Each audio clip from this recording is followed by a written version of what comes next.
I am Bunnie Cleland of Artistically Engineered Designs, and I've had so many questions about how to select fabrics for triangle frenzy patterns, and I have some helpful tips on how to select your fabrics for your triangle frenzy patterns.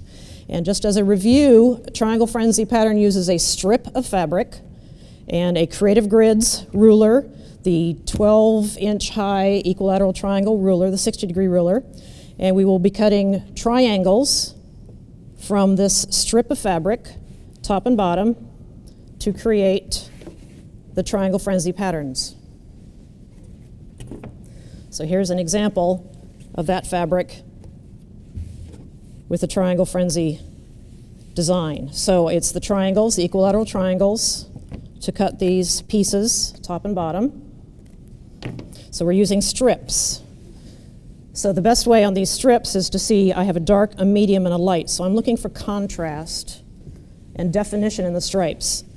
For example, this is one example of a fabric you could get with nicely defined stripes, a dark and a light.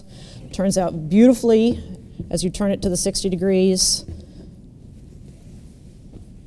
Here's another one that has defined strips of a dark and light with all these needles. So you can see the horizontal stripes that I'm going to be cutting this down the length of fabric. I'm going to be cutting this into strips, and this is how it turns out when I do that particular fabric. You can see the definition of the way the fabric runs around the swirl.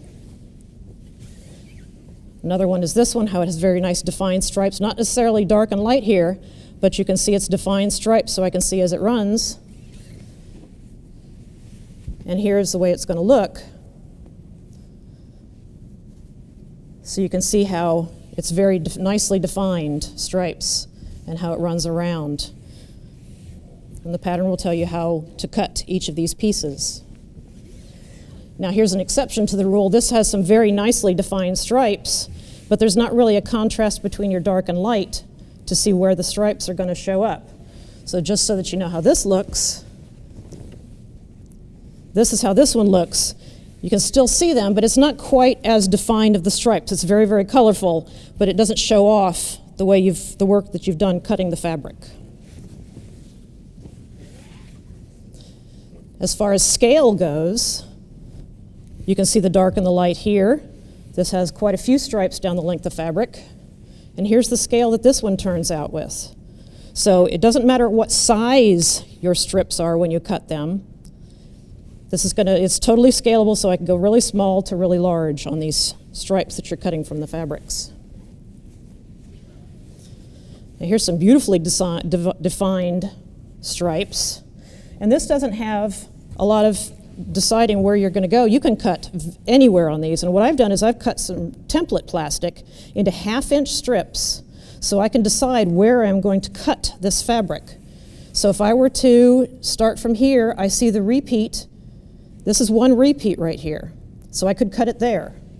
And I can take these strips and I can decide how many repeats I want to cut of this fabric. If I don't have a whole length of fabric, I'm going to want to make sure that the repeats are the same because they have to be the same size width strip.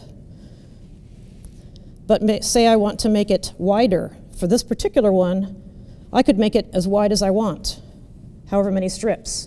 So for example, this small one, I use one repeat of this particular stripe. And for this one, I used more than one repeat, so it ended up much bigger. I have one repeat right here, but I wanted it a little bit bigger. Your runner is going to end up about twice as wide as the strips that you cut.